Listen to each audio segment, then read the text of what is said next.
Future of crypto in India.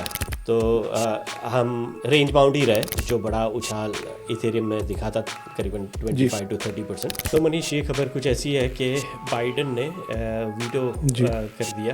Manish, ये मौजू बहुत ही इंटरेस्टिंग है, तो यहाँ पर आदान प्रदान रहेगा, तो आप अपने राय, अपने विचार भी प्रकट कर सकते हैं जी, और हम इसको डिस्कशन बना सकते हैं, राइट। तो हाँ, स्पेक्युलेटिव है, लेकिन मुझे बहुत ताज्जुब नहीं हो रहा है, इतना भी वाइल्ड स्पेकुलेशन नहीं लग रहा है। लोग कहते हैं कि इथेरियम जो आज की डेट में करीबन पौने 4,000 डॉलर के बीच में है, वो $22,000 की वैल्यूएशन तक जा सकता है 2030 तक। तो we don't want to play the catch up, we want to be one of the most important players in the ecosystem. तो ये पॉलिटिकल एंगल है। तो मुझे बहुत ही ऑप्टिमिस्टिक हूँ कि by end of this year India is participating in this digital platform. Trump का crypto को समर्थन, डिजिटल संपत्तियों के लिए मजबूत समर्थन का संकेत दिया। बाइडेन का SEC क्रिप्टो नियमों को पलटने के कदम का वीटो, उपभोक्ता जोखिम का हवाला दिया। माउंट गॉक्स ने $9 बिलियन बिटकॉइन में स्थानांतरित किया। नई वॉलेट में एक बड़ा हस्तांतरण। वैनेक की नजर में इथेरियम 2030 तक $22,000 तक बढ़ सकता है। जी हाँ, यहाँ बात हो रही है क्रिप्टो की कीमत की। बर्नस्टीन का पूर्वानुमान, क्रिप्टो ETF बाजार $450 बिलियन तक बढ़ने के लिए तैयार है। नमस्ते एंड वेलकम टू डिजिटल दुनिया, हफ्ते का सफर। जी हाँ, जहाँ हम बात करते हैं हर हफ्ते Web3, ब्लॉकचेन और क्रिप्टो करेंसी की दुनिया की। मैं हूं मनीष, आपका होस्ट, और मेरे साथ हैं अपूर्वा, हमेशा की तरह हमारे डिजिटल जगत के गाइड। डिजिटल दुनिया में जो कुछ भी नया और ट्रेंडिंग है, वो सब कुछ हम आप तक लेकर आते हैं, बड़ी ही गहराई से एनालिसिस, लेकिन एक बहुत ही मजेदार बातचीत के साथ। आपको हर पल कुछ ना कुछ नया सीखने को जरूर मिलेगा, ये वादा है हमारा आपसे। तो तैयार हो जाइए, अपने हेडफोन्स लगाइए और निकल पड़िए हमारे साथ इस डिजिटल सफर पर। तो शुरू करते हैं। Apoorva, how are you? धन्यवाद मनीष, मैं बहुत ही खुश हूँ। Future of crypto in India, तो ये बहुत ही इंटरेस्टिंग टॉपिक है और मुझे पता है हम दोनों को बहुत मजा आने वाली है उस टॉपिक पर चर्चा करने में। तो अपूर्वा, चलिए फटाफट हम आ जाते हैं मार्केट एनालिसिस पर, और उसके बाद हम इन हेडलाइंस को विस्तार से जानते हैं और फिर हम आगे बढ़ जाएंगे हमारे स्पेशल सेगमेंट की ओर। दोस्तों, आज का जो स्पेशल सेगमेंट है वो है भारत में क्रिप्टो का भविष्य। शुक्रिया मनीष। तो हम आ गए हैं CoinGecko पर वीक ऑन वीक एनालिसिस के लिए। तो हम रेंज बाउंड ही रहे, तो जो बड़ा उछाल इथेरियम में दिखा था करीबन 25 to 30%, उसके बाद इथेरियम स्टेबल हो गया यही रेंज पर। तो पिछले हफ्ते के अंदर हम देख सकते हैं 1.6% बढ़ा है। बिटकॉइन में ज़्यादा तेज़ी दिखी है 3.7%, लेकिन nothing new, nothing out of the box.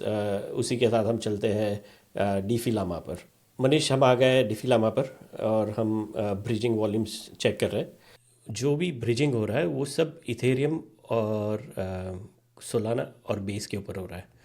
तो जो इंस्टीट्यूशनल फंड है वो इथेरियम पर मूव हो रहा है, जो रिटेल फंड है वो बेस और सोलाना पर जा रहा है। तो मुझे ये लगता है कि आने वाले 6-12 महीनों में सबसे ज़्यादा गति हमें यहीं इन तीनों प्लेटफॉर्म पर ही मिलेगी। तो चलिए अब चेक करते हैं डेक्स वॉल्यूम। हाँ मनीष, तो आगे डेक्स वॉल्यूम, और यहाँ पर भी सेम कहानी है कि जो सबसे ज़्यादा ट्रेडिंग का वॉल्यूम है वो भी सोलाना और बेस पर है। और जैसे मैंने बताया था, जो इंस्टीट्यूशनल टोकनाइज फंड है उसकी जो गतिविधि है वो सब इथेरियम पर हो रही है। तो same nothing out of the box, but हम इसके ऊपर ज़रूर नज़र रखते हैं, क्योंकि हमें ये बताता है कि आने वाला हफ्ता 10 दिन किस और एक्टिविटी और ट्रेडिंग हो सकता है। धन्यवाद अपूर्वा, बहुत ही अच्छा मार्केट अपडेट, हमेशा की तरह शार्प, वेरी क्लियर। तो हमारी जो पहली हेडलाइन जो हमने बताई थी हमारे सुनने वालों को कि ये भाई ट्रंप का क्रिप्टो को समर्थन मिल रहा है बहुत ही ज़ोर शोर से और बहुत ही खुले तरीके से। जो डिजिटल प्रॉपर्टीज़ हैं, जो डिजिटल संपत्तियां हैं, उनके लिए एक उन्होंने बहुत ही मजबूत समर्थन का संकेत दिया है। आपका क्या विचार है इसके बारे में? डोनाल्ड ट्रंप कहते हैं कि उसको पल में तोला पल में माशा, एक जगह से दूसरी जगह पर। 2021 में ट्रंप बहुत ही स्ट्रांगली थे क्रिप्टो के अगेंस्ट बात करते थे।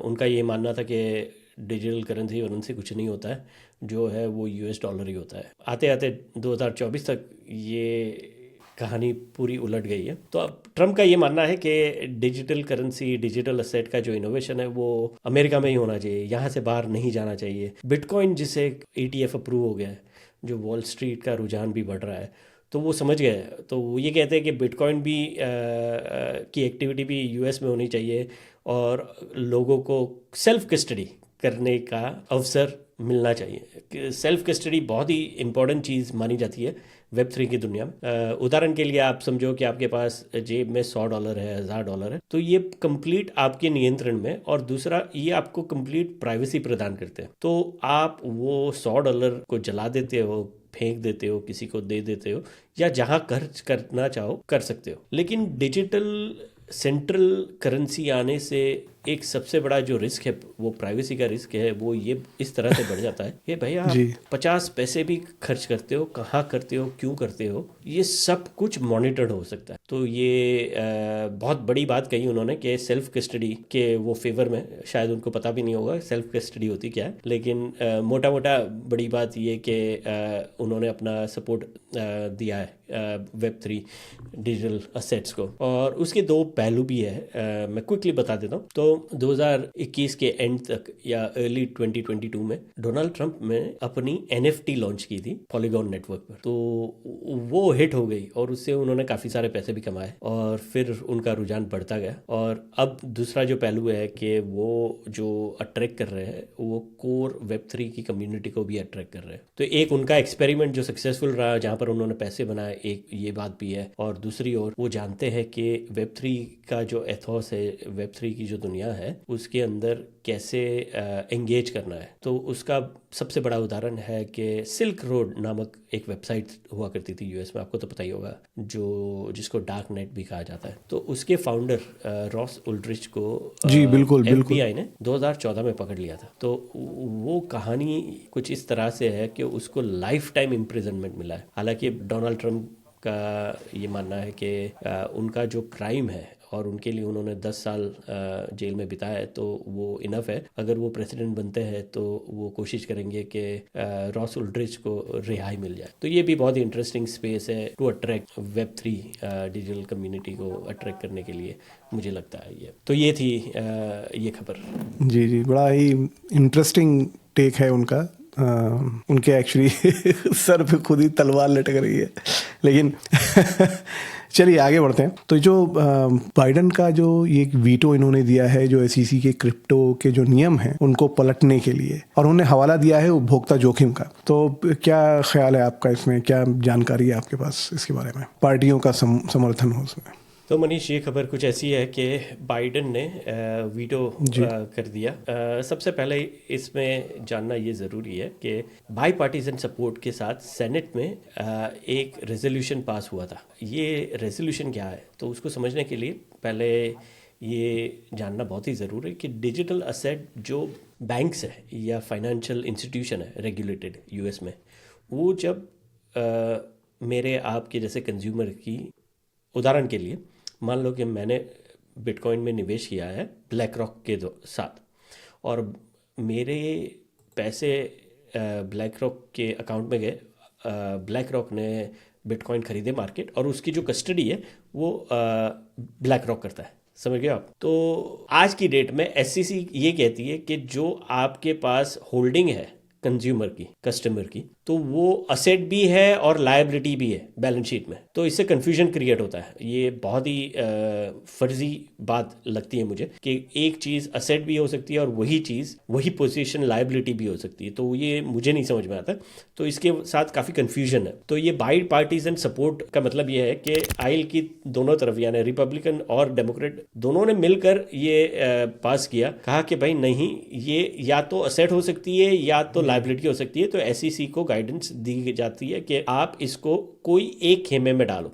कट टू बाइडन आकर इसको वीटो करते हैं कि जो जैसा है वैसा ही रहेगा कंज्यूमर प्रोटेक्शन की वजह से। तो मुझे तो ये समझ में नहीं आ रही है बात, और काफ़ी सारे लोगों को भी इंडस्ट्री में समझ में नहीं आ रही है ये कंज्यूमर को प्रोटेक्ट कैसे करता है। क्योंकि जो पेरीफ्री में फाइनेंशियल कंपनीज है, जो ऑर्गेनाइजेशंस है, वो फिर एक्टिव हो जाएगी। तो क्योंकि उनको काफ़ी सारी रेगुलेटरी जो कंप्लायंस की रिक्वायरमेंट है वो उससे बच जाती है, उसको अवॉइड कर देती है। लेकिन वहाँ पर क्या मेरे पैसे या कंज्यूमर के पैसे सुरक्षित ज़्यादा रहेंगे कि ब्लैक रॉक के पास, जिनके पास रोबस्ट फ्रेमवर्क है? तो ये बहुत बड़ी गुत्थी है और ये सेटबैक है वेब 3 डिजिटल एसेट्स के लिए। हालांकि 2 हफ्ते पहले हमने बात की थी FIT21 फाइनेंशियल इनोवेशन बिल्कुल भी नहीं हुआ एंड है। टेक्नोलॉजी 21st सेंचुरी जो बिल था वो पास हो गया था। तो ये बहुत ही डायनामिक स्पेस रहने वाली है। मुझे ये लगता है कि अगर चुनाव आते आते नवंबर तक यूएस में कोई एक्शन या स्टेप्स नहीं लिए गए तो डेमोक्रेट को प्रस्ताव। प्रॉब्लम झेलना पड़ेगा, क्योंकि जिस तरह से ट्रम्प सपोर्ट कर रहे हैं और जी। खुली स्पीच इसमें डिजिटल एसेट के बारे में बात कर रहे हैं, तो मुझे ये लगता है कि वो कहीं जो 50 से 60 मिलियन यूएस के वोटर्स हैं उनको अट्रैक्ट करने में कामयाब ना हो जाए। तो this is going to be a very dynamic space और इसके ऊपर हम नज़र रखेंगे। बहुत बढ़िया जानकारी है पूर्वा, हमेशा की तरह। तो बढ़ते हैं आगे हम अपनी तीसरी हेडलाइन पे। तो मॉन्ट गॉक्स ने $9 बिलियन बिटकॉइंस में डाले हैं। ये एक बहुत बड़ा हस्तांतरण एक नई वॉलेट में माना जा रहा है। तो क्या जानकारी है आपके पास और क्या विचार हैं आपके इसके बारे में? तो मनीष, ये जो 7,20,000 बिटकॉइन है वो चोरी हो गए थे, हैक हो गए थे 2014 में। और जो मल्टीपल वर्ल्ड की एजेंसीज है वो सब तहकीकात कर रहे थे और उन्होंने बड़ी मुश्किल से आई थिंक 2017 या 18 में टोटल 2 लाख बिटकॉइन रिकवर किए, चोरी किए। जो कोर्ट्स का प्रस्ताव था जापान में कि ये बिटकॉइन लोगों को और क्रेडिटर्स को वापस दे दिए जाएंगे, तो वो बाकी बचे हैं 1,42,000 और इसका रीडिस्ट्रीब्यूशन अक्टूबर 2024 में शुरू होने वाला है। तो ये इसलिए बड़ी चर्चा बन जाती है कि माउंट गॉक्स के जो $9 बिलियन है ये वॉलेट में मूव हो रहे हैं, तो लगता है कि ये लोगों को वापस डायरेक्टली ट्रांसफ़र किए जा सकते हैं। और मार्केट हमेशा, हम जैसे बात करते हैं, फॉरवर्ड व्यूइंग होता है कि ये गैस करने की कोशिश कर रहा है कि ये बिटकॉइन डंप होंगे। तो इसकी भी बहुत मज़ेदार कहानी कि जब ये एक्सचेंज हैक हुआ तब बिटकॉइन की कीमत $500 थी और आज तो ये $500 से 70,000 का जो सफ़र है, अच्छा। तो जिनको भी वापस मिलेगा तो बहुत बड़ी रकम मिलने वाली है। तो लोग घबरा रहे हैं, ऐसा सोच रहे हैं कि ये शायद मार्केट में डंप होंगे। मेरा मानना ये नहीं है। अगर आप चाहो तो मैं आपको बता सकता हूँ कि मैं क्या सोच रहा हूँ। मेरा ये मानना है कि ये जो बात कर रहे हैं 1,40,000 बिटकॉइन की, तो ये बहुत बड़ी रकम है, करीबन $9 बिलियन।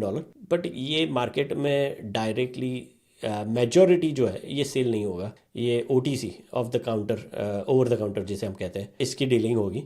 और जो छोटे छोटे निवेशक है या किसी के पास आता है, किसी के पास 1/4 आता है, तो वो जो डिस्ट्रीब्यूशन है वो शायद मार्केट में आएगी। बट मार्केट इतना बड़ा हो गया है आज की डेट में, 2.7 ट्रिलियन का मार्केट कैप है, उसके अंदर से 1 ट्रिलियन से ऊपर तो बिटकॉइन ही है, तो 9 बिलियन का इम्पैक्ट ज़्यादा नहीं होगा। बहुत बढ़िया जानकारी है पूर्वा। चलिए आगे बढ़ते हैं हमारी अगली हेडलाइंस की ओर। तो वैनेक को ये लगता है कि इथेरियम 2030 तक उसकी जो कीमत है, उसकी जो वैल्यू है, $22,000 तक जा सकती है।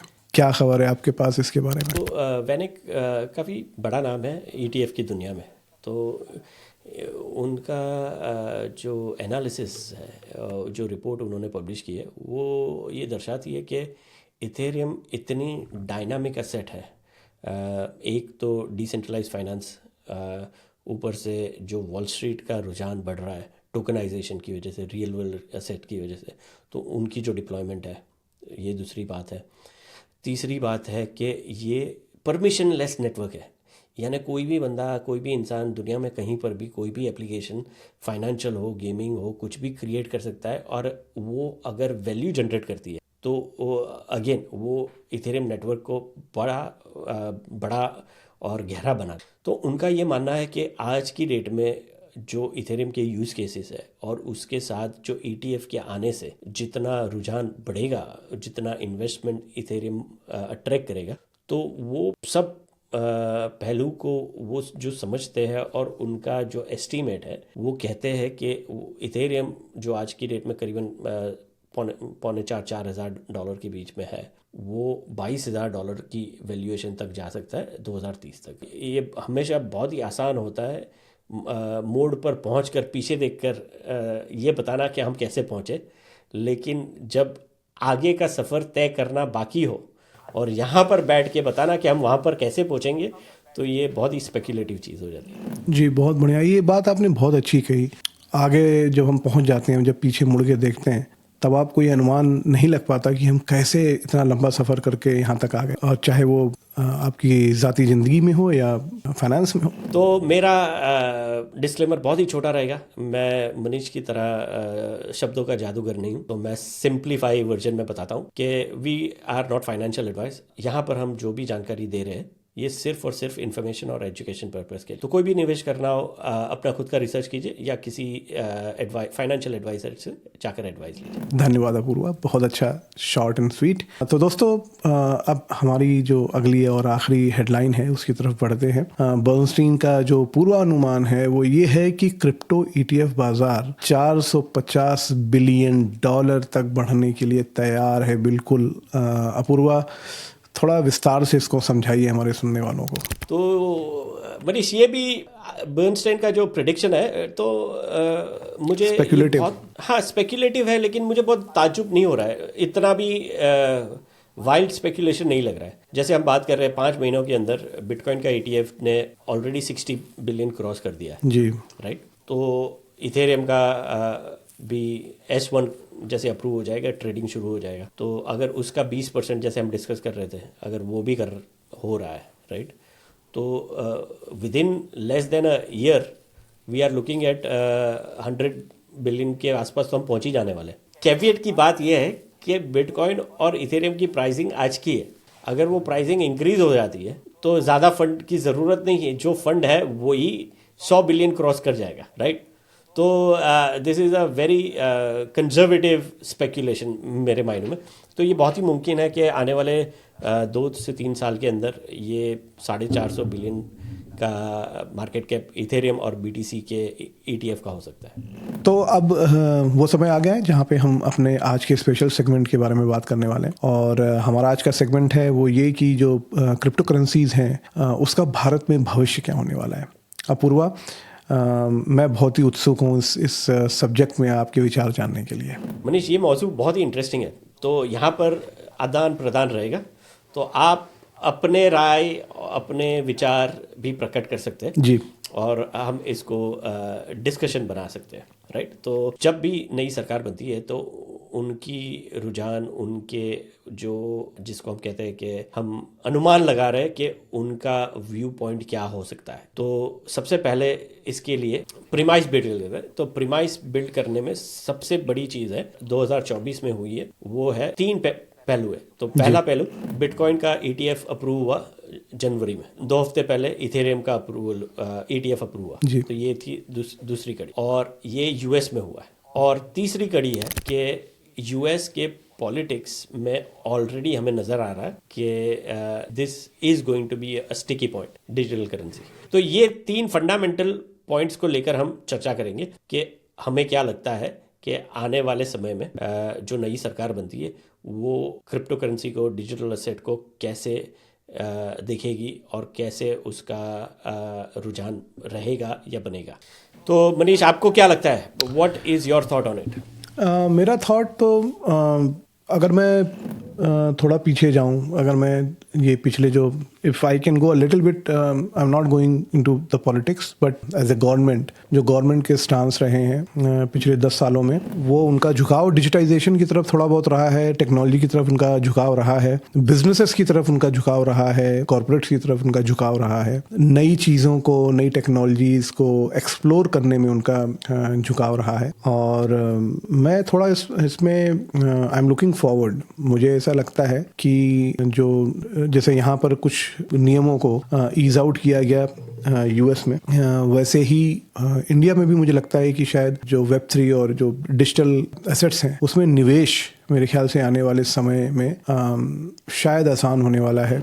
लेकिन बहुत सारी बातें हैं, बहुत सारा जो पॉलिटिकल मेकअप है इंडिया का, वो बहुत ही कॉम्प्लिकेटेड है। तो कोई भी चीज़ जो होएगी वहाँ पे वो उतनी आसानी से नहीं होगी जितनी आसानी से दूसरे देशों में हो जाती है या यूएस में हो जाती है। और स्पेशली जहाँ पे बात मनी की आती है, जहाँ पर बात पैसे की आती है, जहाँ पे बात और ऑब्वियसली जो डिजिटल करेंसीज हैं, जो क्रिप्टो की दुनिया है, बिटकॉइन से, उसके बहुत सारे एक माहौल जो बना हुआ है हिंदुस्तान में, मेरे ख्याल से एक आम जन के मन में वो बहुत ही एक रहस्यमय दुनिया है वो। तो उसको अगर उनको कुछ उसके नियम ईज आउट करने हैं या उसको एक बढ़ाना है आगे की ओर, तो गवर्नमेंट को, जो भी सरकार रहती है, उसको बहुत ही बड़े कदम उठाने पड़ेंगे। उनको लोगों को पहले मेरे ख्याल से एजुकेट करना पड़ेगा कि जो चीज़ यहाँ पे भी हुई, लेकिन यहाँ पे वो आसान था, पता नहीं भारत में कितना आसान होगा। मेरा रुझान तो है कि शायद गवर्नमेंट जो भी आएगी वो इसको आगे बढ़ाएंगे, लेकिन उसमें वो कितने सफल होंगे ये थोड़ा सा मेरे लिए स्केप्टिक है। नहीं मनीष, आपने बहुत बढ़िया तरीके से आपका जो पॉइंट ऑफ व्यू है वो शेयर किया। तो मैं ये टॉपिक को 3 हिस्सों में डिवाइड करूँगा जी। एक है पॉलिटिकल एंगल, दूसरा पॉइंट है जो डेवलपमेंट एंड ग्रोथ का एंगल है, इकोनॉमी के साथ होगा। तो पॉलिटिकल, इकोनॉमिक एंगल, और तीसरा जो एंगल है वो यूज़र अडॉप्शन एंगल है। तो ये 3 लेंसेज से हम अनुमान लगा सकते हैं कि क्या देख रहे हैं। तो जो सबसे बड़ा जो है वो है पॉलिटिकल एंगल। तो भैया यूएस ने इसको कमोडिटी का दर्जा दे दिया, यानी ये लीगल हो गया। तो the cat is out of the bag, ये वापस नहीं जा सकती। तो एक पॉइंट ये है। दूसरा, हांगकांग में बिटकॉइन का ETF अप्रूव हो गया था अप्रैल में। तो जहाँ तक कन्वेंशनल विजडम है, जहाँ तक नॉर्मल विजडम हमें बताती है कि जब ETF हांगकांग में अप्रूव होता है तो वो कम्युनिस्ट पार्टी ऑफ चाइना के अप्रूवल के बिना नहीं हो सकता है। तो ये बहुत बड़ा एक संकेत मेरे नज़र में कि चाइना इज़ गेम, चाइना ने ऑलरेडी इसको मंजूरी दे दी है। और जब हम बात कर रहे हैं, मैं यहाँ पर ऑस्ट्रेलिया में हूँ, ये हफ्ते हमारे वहाँ यानी वेडनेसडे को बिटकॉइन का ETF लॉन्च हो गया। तो ये पॉलिटिकल सिनारियो में मुझे ये लगता है कि भारत पीछे नहीं रहना चाहेगा। You want to participate in digital age. तो भारत का जो योगदान है, जो भी गवर्नमेंट फॉर्म करेगी, मुझे ये लगता है कि उनका रुझान होगा, या मैं ये भी कह सकता हूँ कि होना चाहिए ये डिजिटल एज में जहाँ पर हम जा रहे हैं। तो we don't want to play the catch up, we want to be one of the most important players in the ecosystem. तो ये पॉलिटिकल एंगल है।